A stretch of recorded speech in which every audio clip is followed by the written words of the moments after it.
राजस्थान उच्च न्यायालय का नाम उन 9 उच्च न्यायालयों में गर्व के साथ लिया जाता है जिन्होंने देश में आपातकाल के दौरान भी न्याय के सिद्धांतों की रक्षा करने का काम किया था। ने त्वरित कानून व्यवस्था सुनिश्चित करने के लिए वर्षों पुराने कानूनों को खत्म करने नए कानूनों से प्रक्रिया को आसान बनाने और नियमों के सरलीकरण जैसे काम किए हैं। ये देखने में आता है कि कई बार अधिकारियों को कानूनों की जानकारी नहीं होती, मामला अदालतों में चला जाता है। इस समस्या के समाधान को मिशन कर्मयोग के माध्यम से हल किया जा सकता है। राजस्थान देश का ये पहला राज्य है जहां 5 लाख से अधिक कार्मिक पंजीकृत हैं और हम देश के किसी अन्य राज्यों से काफी आगे भी हैं। बजट में हमने अधिवक्ताओं के कल्याण हेतु बार काउंसिल को एक बार ये सहायता के रूप में 7 करोड़ 50 लाख रुपए देने की घोषणा भी हमने की है। 5th से 12th क्लास तक के बच्चों के लिए मैट्रिक्स लाया है 100% तक की स्कॉलरशिप और कैश प्राइजेस जीतने का मौका। इसके साथ ही एक शानदार सिंगापुर ट्रिप। तो आज ही रजिस्टर करें मैट्रिक्स ओलंपियाड में, वो भी कंप्लीटली फ्री। Register now. आज हम सभी के लिए हर्ष और आनंद का विषय है कि हम सभी यहां उच्च न्यायालय के प्लेटिनम जुबली समारोह में एकत्रित हुए हैं। राजस्थान उच्च न्यायालय का यह स्वर्णिम इतिहास रहा है। राजस्थान उच्च न्यायालय का नाम उन 9 उच्च न्यायालयों में गर्व के साथ लिया जाता है जिन्होंने देश में आपातकाल के दौरान भी न्याय के सिद्धांतों की रक्षा करने का काम किया था। जब आपातकाल के दौरान नागरिक अधिकारों का हनन हो रहा था, तब इस न्यायालय ने यह सुनिश्चित किया कि व्यक्ति अपनी गिरफ्तारी और हिरासत को चुनौती दे सके। यह निर्णय इस बात का प्रमाण है कि न्यायालय ने हमेशा कानून का शासन का सम्मान किया है और उसकी रक्षा के लिए हमेशा खड़ा रहा है। 1949 में इसके शुभारंभ के बाद यहाँ के कई माननीय न्यायमूर्तियों ने सर्वोच्च न्यायालय में बतौर न्यायाधीश सेवाएं भी दी हैं। यह इस न्यायालय के लिए गौरव की बात है कि ऐसे न्यायविदों ने यहां से शुरुआत की और देश के न्यायपालिका में उच्च स्थानों तक पहुंचे।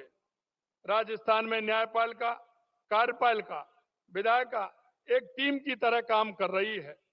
इसी का परिणाम है कि लोक अदालतों में प्रदेश सरकार और न्यायपालिका ने अच्छा काम किया है। इसकी वजह से ढेरों मामले आपसी समझाइश से सुलझे हैं और उन लोगों को लंबी कानूनी प्रक्रिया से निजात भी मिली है। यशस्वी प्रधानमंत्री जी ने त्वरित कानून व्यवस्था सुनिश्चित करने के लिए वर्षों पुराने कानूनों को खत्म करने नए कानूनों से प्रक्रिया को आसान बनाने और नियमों के सरलीकरण जैसे काम किए हैं। माननीय प्रधानमंत्री जी ने आधुनिकीकरण, डिजिटलाइजेशन और सरलीकरण पर जोर दिया है, क्योंकि कोई भी संस्था या ऑफिस ये कितना भी महत्वपूर्ण है, इसके बिना जनता का विश्वास नहीं जीत सकती। सरलीकरण के उदाहरण के तौर पर जन विश्वास अधिनियम 2023 को लिया जा सकता है, जिसमें 42 केंद्रीय कानूनों में से 183 प्रावधानों को अपराध मुक्त करके व्यापार करने में आसानी लाने के लिए बनाया गया है। इस तरह के कदम से आम जन का विश्वास बढ़ता है और व्यवस्था अधिक प्रभावशाली तथा पारदर्शी भी होती है। आधुनिकीकरण के लिए हम एक उदाहरण के तौर पर मिशन कर्मयोगी देख सकते हैं। ये देखने में आता है कि कई बार अधिकारियों को कानूनों की जानकारी नहीं होती, मामला अदालतों में चला जाता है। इस समस्या के समाधान को मिशन कर्मयोग के माध्यम से हल किया जा सकता है।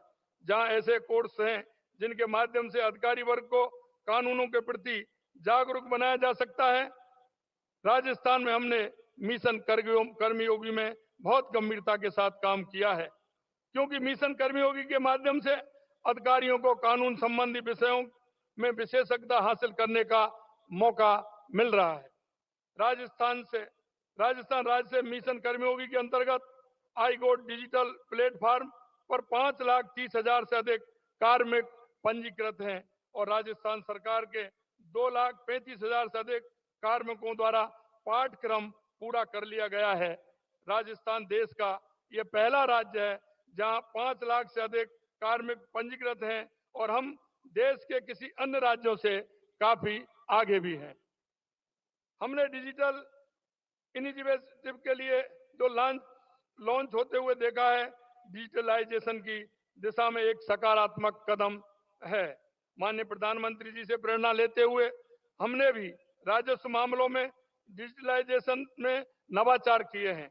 प्रदेश में नामांतरण प्रक्रिया को सरल करने और समय पर लोगों को सेवाएं उपलब्ध करवाने के लिए नामांतरण को ऑनलाइन और पेपरलेस करने का काम किया है।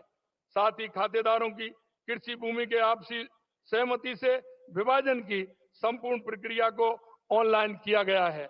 बजट में हमने अधिवक्ताओं के कल्याण हेतु बार काउंसिल को एक बारीय सहायता के रूप में 7 करोड़ 50 लाख रुपए देने की घोषणा भी हमने की है। इन 75 वर्षों में राजस्थान उच्च न्यायालय ने अनगिनत महत्वपूर्ण फैसलों के माध्यम से देश और राज्य की न्यायिक प्रक्रिया को समृद्ध किया है। यह न्यायालय हमारे संविधान के मूल्यों, न्याय, स्वतंत्रता, समानता और बंधुत्व का सच्चा प्रहरी बना हुआ है। कोई भी समाज आधुनिक, विकसित एवं सौहार्दपूर्ण तभी बन सकता है जब वो अपने लोगों के साथ न्यायपूर्ण व्यवहार करे।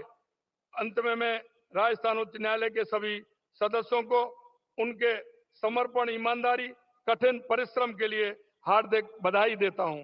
हम सब मिलकर न्याय की इस यात्रा को और आगे ले जाने के लिए प्रतिबद्ध हैं। मैं पुनः आप सभी को बहुत बहुत धन्यवाद देता हूं। आप सभी को बहुत बहुत धन्यवाद। जय हिंद, जय भारत, जय राजस्थान।